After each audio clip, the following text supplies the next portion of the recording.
یہ جو بڑی ڈیولپمنٹ ہوئی ہے ریجنل حوالے سے، ایران امریکہ ثالثی ہوئی، اس میں پاکستان کا کردار آیا بھی اور نمایاں بھی ہے، پوری دنیا اس کو تسلیم کر لیا ہے، اور اسی وجہ سے پیٹرول کی قیمتیں بھی بہرحال کم ہوئی ہیں، اور پاکستان ایک اور انداز میں اس کی شناخت بنی ہے کہ ایک ذمہ دار ملک کے طور پہ سامنے آیا. تو کیا یہ جو مواقع ہیں حکومت کو، وہ تو پاپولر کر رہے ہیں اب آنے والے دنوں میں، تو پیپلز پارٹی کو اگر سائڈ پہ رکھیں جو حکومت کو سپورٹ کری اور بھی تعدادی جماعتیں ساتھ ہیں، لیکن اگر پی ٹی آئی صرف مخالفت برائے مخالفت نہ کرے تو ان سب چیزوں کو کیسے دیکھا جائے گا جو اب یہ بڑی ڈیولپمنٹ ہوئی ہیں؟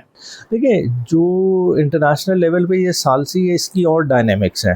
آپ کیوں بطور ثالث قبول ہیں؟ کیونکہ آپ ایک نیوکلیئر پاور ہیں، آپ کا دفاع ایک مضبوط ہے، آپ نے مارکہ حق میں ثابت کیا کہ آپ کے بارڈرز میں کوئی اس طرح سے داخل نہیں ہو سکتا، آپ اپنے دشمن کو صحیح طرح سے جواب دے سکتے ہیں. پھر آپ دونوں فریقین کے لیے قابل قبول تھے، آپ امریکہ کے لیے بھی قابل قبول تھے، آپ ایران کے لیے بھی قابل قبول تھے، آپ نے ثالثی کی. مگر جو معیشت ہے، اگر کسی نے انویسٹمنٹ لے کے آنی ہے، وہ اور چیزوں کی طرف دیکھتے ہیں. وہ کس کی طرف دیکھتے ہیں؟ کیا اس ملک میں سیاسی تناؤ تو نہیں ہے؟ کیا اس ملک کی عدالتیں کام کر رہی ہیں؟ کیا اس ملک میں ایسا ماحول تو نہیں ہے کہ انویسٹر ہی کل کو خدا نخواستہ اغوا ہو جائے گا یا اس کا پیسہ پھنس جائے گا؟